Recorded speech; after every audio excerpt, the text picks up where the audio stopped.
KBC में करोड़पति पति।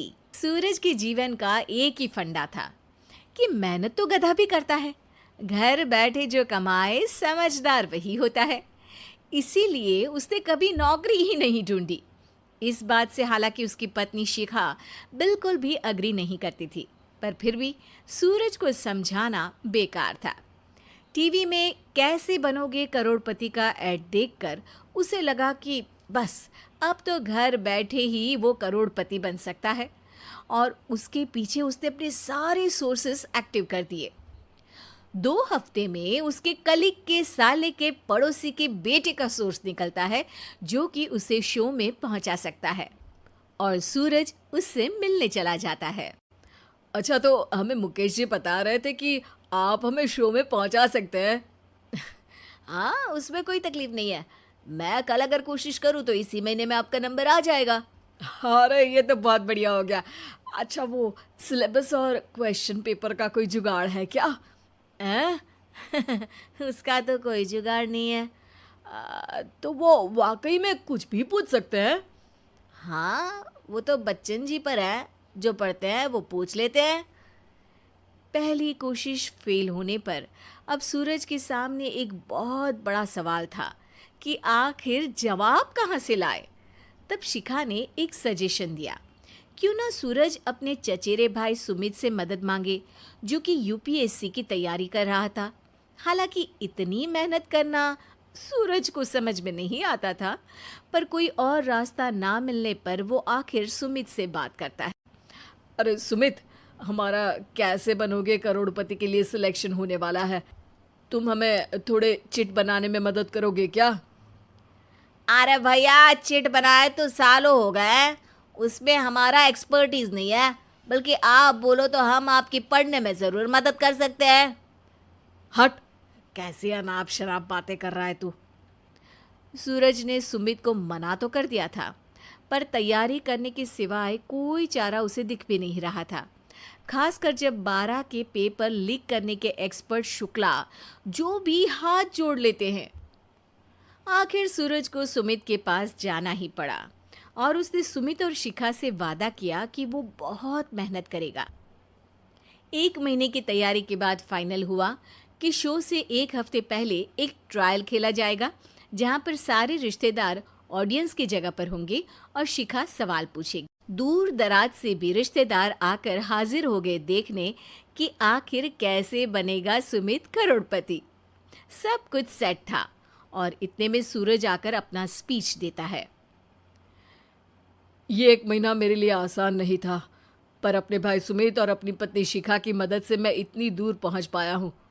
मेरे मम्मी पापा के आशीर्वाद ने भी बहुत साथ दिया है मेरा। मैं उम्मीद करता हूँ कि आज के शो में आप लोगों को बहुत मज़ा आएगा। साक्षी पहला सवाल पूछती है और पूरे कमरे में सन्नाटा छा जाता है। इंडिया में कितने स्टेट्स हैं? 3, सॉलिड, लिक्विड और गैस। अरे रुकिए, तो ऑप्शंस तो देने दीजिए। इतने में 5वीं कक्षा का चिंटू बोल उठता है।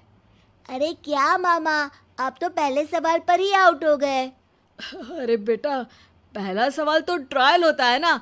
अरे तुम अब देखना। देखने जैसी बात तो थी ही। सूरज को इतना शांत किसी ने नहीं देखा था।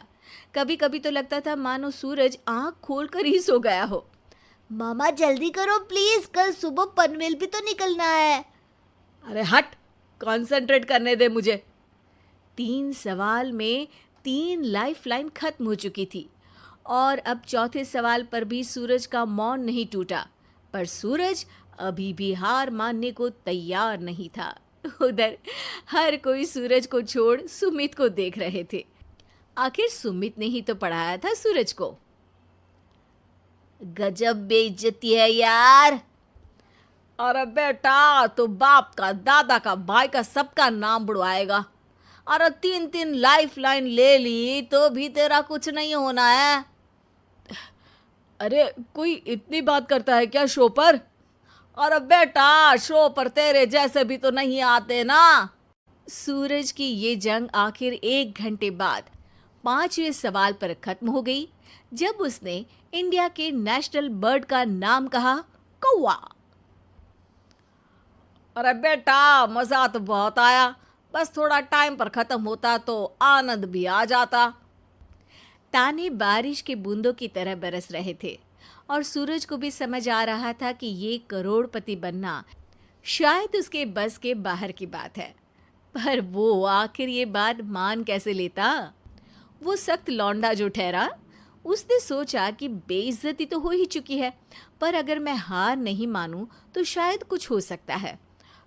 शिखा, तुम देखना, असली शो में आग लगा दूंगा, आग। करोड़पति बनूंगा मैं। हाँ, सब्जियां खत्म हो गई है घर पे, ले आओ। पहले पति बन जाओ, फिर करोड़पति बनना। अरे गजब बेइज्जती है यार। बेटा, अभी तो घर पर ही हुई है, 1 हफ्ते में तो तुम देश के सामने करवा कर आओगे। वैसे जब टीवी पर जाओ ना, तो बस अपने मम्मी का ही नाम लेना, ठीक है? कोई पूछे तो बोलना कि पापा नहीं है मेरे। अरे पढ़ाई की, पेपर निकलवाए, इतने सारे लोगों को खाना खिलवाया, क्या फ़र्क पड़ा? इसीलिए मैं कहता हूँ कि मेहनत तो गधा भी करता है, घर बैठे जो कमाए वही सिकंदर। लेकिन मामा, गधे भी जानते हैं कि हमारा राष्ट्रीय पक्षी मोर है।